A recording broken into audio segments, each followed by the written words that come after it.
Hey peeps, we are back. We are back talking love after lockup. Now listen, listen here peeps. My DVR said that this was season 3C, episode 35. I don't know what's going on with love after lockup. I don't understand why this is not season 4, episode 1. I don't know. I really don't. But according to the guide, this is season 3, episode 35. Okay, so these are new couples and I don't like any of them. To be honest, I'm confused by all of this, prison love and stuff. But I wrote down Dante and Nicole. I don't know if that's how you pronounce this man's name or not. We'll figure it out. But honestly, I feel sorry for this man. I think that he is very confused. He is extremely gullible, and he is an absolute mess and a tiny clown. I'm telling you, he is absolutely in love with this beautiful blonde girl from prison who is absolutely using the hell out of him. And I was already ticked off with him buying her all these gifts and getting her all this cash. And when he's at the wine store, totally confused out of his mind because he doesn't know what kind of wine to get. He needs red, white, and pink. Buddy, bye. What you need is a little Boone's Farm. Boy, get out that good wine store. Anyway, when she calls him from prison, she says, "You got my money?" What? She sounded like his pimp. I said, sir. Sir, get yourself together. I mean, it was too much for me. But then when his friend comes over and his friend is looking at all this stuff and he says, "Buddy, what is wrong with you?" It's way too much for somebody he just met. He's just a sick high school puppy love. It's time to grow up. He looks like a sucker, but hopefully it works out in his favor. Do I believe it will? No. You know what? I agree with everything his friend said. This is a bit obsessed. This is an obsession. And can I also say the sex toy torso thing, that grossed me completely out, especially when he threw it over in the dishwasher with the rest of the dishes. I said, oh no, I can't eat or drink anything that came out of that dishwasher now. I mean, it may be ridiculous that I should say that, but truthful, I wouldn't be bothered. It was a little disturbing. But what really threw me over the edge is when he went over to his mama's house. First of all, those contacts, ma'am, please don't.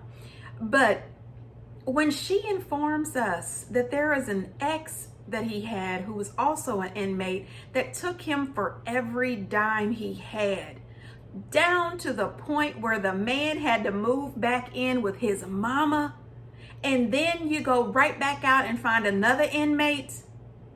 My thought was, somebody tap him on the head. Is this thing on? Buddy, bye. You know what? Listen. This is going to end bad for him. Dante, Nicole is not it. She is not the one. My advice for him is to cut and run, buddy. Cut and run right to a therapist because you need some. Got out of a relationship almost identical to this one, and you lost yourself in it. She took him for everything that he had. He was sending her his paycheck and not paying his own rent, and he had to move back home with me. You gotta feel for his mama, right?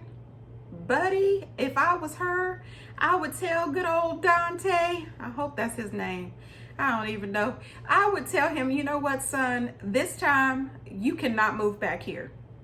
I'm sorry. If you are going to keep playing this dumb game with these outrageously ridiculous women who are only in it for the money, then you're gonna have to learn the hard way. You cannot come back here. I'm just saying, I'm too hard on him, I know, but it just irritates me. He's just being a total gullible person, and he seems like a nice guy, but no, sir, you gotta do better, buddy.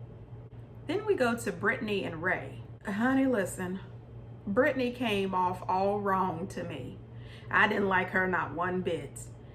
She comes off as extremely superficial, all the way extra, And bougie for what? I don't know.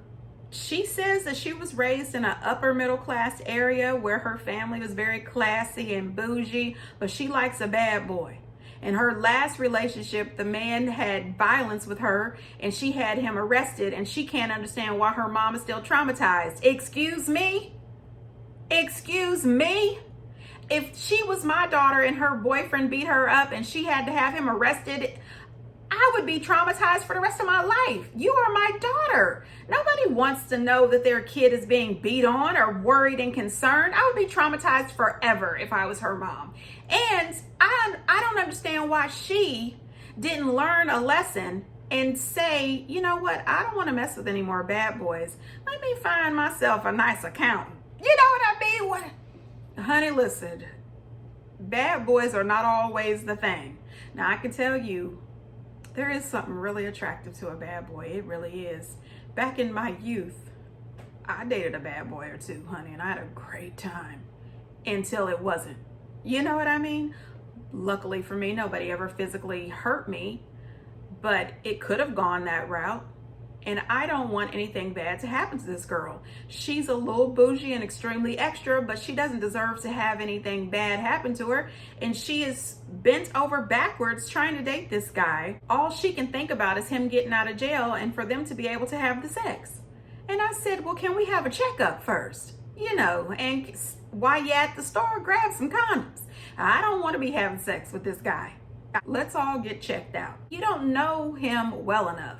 I don't know why people think because somebody's been in jail, they've been writing you, you've been visiting them, that you know them well enough to move them into your house, to have the sex with them, to trust them with your finances and your car. Because people are different on the inside. On the inside, they are professional letter writers. They are professional schemers and con men. They know exactly what to say to the lonely bougie woman, you know? She says that she's 33 years old and she wants to get married soon, like really soon, once he gets out of jail. I said, girl, please, could he get out of jail and get a job first? She says that he went to jail for 4 years for possession and intent to sell. And my thing is, what else? What else is on his record? That is not his first offense. I don't think so. I don't buy it. No. What else? Brittany, good luck to you and Ray. But no, ma'am, it's not going to work out. One thing that I often think about when they're on these prison pen pal sites, how many women are they talking to? Or how many men are they talking to? It's all a game. I barely trust the man who's free. I'm definitely not going to trust the man who's locked down. I'm just saying, whew, man, I have been extremely mean these last two couples. I don't know what it is. Last season, well, I guess it was the same season, but part B, I really liked some of those couples, especially Christiana. I really liked her, even though not John, not so much. But I don't like any of these people. Oh boy, this is a mess. Rachel and Doug. Well, when they first show Rachel, she goes into this room and you see this little kid and she says, how are you doing? And this little kid said, stop asking me that. And the first thing I said was, what? Who is this child? No, sir. If I ask you a question, you just give me an answer. Don't get smart with me, boy. But then later we find out that that's little Dougie. So it turns out that her husband, Doug, who she met in jail and then married him, has a child, and the child's mom is an addict. So for the last 3 months, she's been raising little Dougie at her house. And I said, well, dag on it. You went from being single, fancy free, in the military, just living your life, to now being married and in love with this inmate who's been in jail forever and raising his little boy. I said, oh gosh, girl, you done got yourself into a whole lot of mess. Online and meet men in prison. I think because I just haven't met let me this accountant over here who really knows how to whip my ass around and give it to me the way I like it, you know what I mean? You know, I don't care what she says. I would take the chance with the accountant. Now, when her friends get over there, she's getting all ready for Dougie to get out of jail, and she pulls out like 9 pounds of bologna from the refrigerator. I said, well, what? didn't he get enough bologna in prison? Because I could have sworn somebody said that that's what they eat for lunch. Bologna and cheese. I don't know. I've never been to prison. I don't want to go. I'm not cut out for it. But who is eating 9 pounds of bologna? I wouldn't even trust 9 pounds of bologna open long enough to get to eat through 1 pound of bologna. Oh, anyway. She says that Doug went to jail for a drive-by, felony arms, but he's just a lovable teddy bear. I said, there is nothing lovable about a drive-by. Yeah, no. She says that he's the 3rd felon / convict that she's ever dated, and she believes the 3rd guy is the charm. Maybe she can try out some therapists like that. You know, go to the 1st. If it doesn't work, pick up a 2nd therapist. Maybe the 3rd therapist will be the charm. Ma'am, I don't think this felon thing is gonna work out. He's been locked up for the last 11 years. She says that all Doug cares about is the 4 B's. Boobs, baloney, non-alcoholic booze, and blowjobs. And my thing is, no thank you, Doug. No thanks. Well, Doug calls her while her friends are there, and he asks her if she's reached out to his probation officer or parole officer, and she tells him that she hasn't. And he says, so you're slacking again. Do I need to start barking orders? Sure. Bark orders to this dial tone. I don't play that. I mean, are you kidding me? And she thought it was cute. No, ma'am. There is nothing cute about a man being disrespectful and controlling. Listen, a man who doesn't have a window or a pot to piss in can never disrespect me. Try it, fella. You'll be back in jail before the end of the day, because I don't play that mess. Somebody's getting hurt. I'm just saying, what is wrong with this woman? I just can't believe this. So for the last 3 months, she's been taking care of his son, putting money on his books, making sure that he has everything he needs, and then you think that you're gonna get out of jail and talk to me crazy? That's a no-go. Doug is controlling. He's a little bit of a control freak. He likes to bark orders. I think it's cute. I don't understand why none of this is a red flag for this woman. This whole relationship, this whole situation is a red flag. And the only one that I feel bad for is little Dougie, because he's got 2 parents who are out of their daggone minds, who are not really good parents, who have not been there for that little boy and is not supporting him in any way. And, you know, all that little boy wants is love and some structure. And so my heart goes out to little Dougie, and I'm hoping the best for him. And we'll just see what happens. But I don't have good hopes for this couple either. Rachel says that she wants to adopt little Dougie, and she wants to have a baby right away. And I said, slow down. Okay, you've seen what kind of father he's been to little Dougie. Slow down, ma'am. So then we move over to Courtney and Josh. Now, honey, this is another ridiculous situation. Courtney used to work at the prison as a lieutenant. She was supposed to be guarding and checking Josh, but instead she falls in love with Josh. This dude is in jail for burglary, and she has fallen in love with him and starts sneaking into the prison to visit him on visiting days wearing a wig. And I said, well, what kind of prison is this where the staff doesn't recognize you because you have on a little wig? Girl, what? Honey, this is ridiculous. She says that after dating for 6 months, they got married. He proposed to her by having a tattoo on his arm with a portrait of her and "Will you marry me?" I said, wait a second, is that a real tattoo or is that just drawn on? Because is that tattoo, "Will you marry me," gonna be on this man's arm forever? I don't know.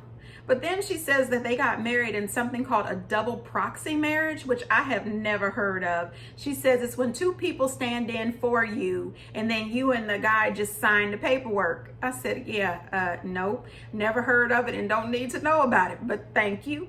Anyway, she tries to say that she didn't know it was illegal for her to work for the prison and date a prisoner. Ma'am, I call BS. That has to be a lie. I'm sure that is in the handbook. I am sure that on orientation day, they let everybody know you cannot date, socialize Nothing unprofessional with these prisoners. Girl, you a lie. But anyway, she's on parole or probation, and when he gets out of jail, he'll be on parole or probation, so they can't live together. So she hires an attorney to find out what she can do because she wants to live with her husband. And the lawyer pretty much tells her, no ma'am, you have got to follow the rules of the probation. He's allowed to come home and spend 14 days with you to quarantine. Then after that, he has to leave the house. And it's possible that they will not be able to live together in the same house for 3 years. I said, this is a whole bunch of no. I don't appreciate it. This is ridiculous, okay? You have lost your job, went to jail, and now you still can't be together with this man? Oh, boy. He did say that they may be able to see each other, but it depends on the parole officer. I guess you got to get on the parole officer's good side. Otherwise, that's going to be a wrap. Personally, I don't have high hopes for this couple either. At the end of the episode, honey, she goes to pick him up from jail, but she's not allowed on the jail property. So she has to bring a friend to pick him up, and then she decides that she's going to dress up like a pickle and jump out when her friend brings him back. You know, because they saw some kind of picture of a pickle that says, I'm a big deal. Personally, I say, ma'am, that's ridiculous. But if you want to jump out like a pickle, that's your business. I don't care. You know, she says that she spent over $11,000 on Josh since he's been in jail, even to the point where one time her water heater went out and she refused to get it fixed because if she got it fixed, she wouldn't be able to send Josh money. Ma'am, get help. There is no way that I would not get my water heater fixed to send this dude money. Okay, he is in jail with warm water. Girl, bye. Then there's Stan and Lisa, and I can just tell you that Stan is creeping me out. It turns out that Stan is 65 years old, retired, worth $2.3 million or something like that. And he is wearing a really bad toupee. His hair is 3 different shades. I said, you know what, Stan, listen, if you're going to have a black toupee swooped in the front, you're going to need to dye the rest of your hair black or something. This is not blending well. I don't understand it. He says that he met Lisa on Seeking Arrangement. And I said, well, Stan, you should understand y'all's situation then, because Seeking Arrangement is just that. SeekingArrangement.com, SugarDaddy.com, SugarBaby.com. It's all the same thing. It's somebody who is seeking arrangement. They'll give you a little if you give them a little. You know, this is not a place where you go to find love. This is a place where you go to find somebody who is going to support your lifestyle financially. So, no, Stan has fallen in love, and it turns out that Lisa went to jail for tampering with someone's motor vehicle and possession. Listen, Stan says since his wife passed away, he's dated about 125 women. No, I don't think it's called dating. I think you paid 125 women, but that's alleged. I don't know him. He says that when he saw Lisa, he thought she was very pretty and somebody he'd like to be seen with. I think that says more about you, Stan. Oh, wow. Yeah. Healthy. She's very healthy. So I think that was their way of calling her fat or chunky or plump. Rude. Did anybody else notice that when she called him at the end of the call, he said he loved her and she said, see you soon? There was no I love you back, Stan, because love don't live here anymore. Gut feeling, and my real major concern is that she may be using him as a sugar daddy. I'm starting to like his friend. Listen, buddy, Stan, you are about to be taken. I hope she's nothing like Lindsay. You should call Scott. I'm just saying. Anyway, that was Love After Lockup Season 3C, okay? I was a little mean, but I haven't found any couple that's likable yet. And it all seems to be couples that are not going to make it. None of these couples compatible at all. And they all seem to be lonely people on the outside who are all being used by decent con artist. Anyway, we'll see what happens. And until next time, bye.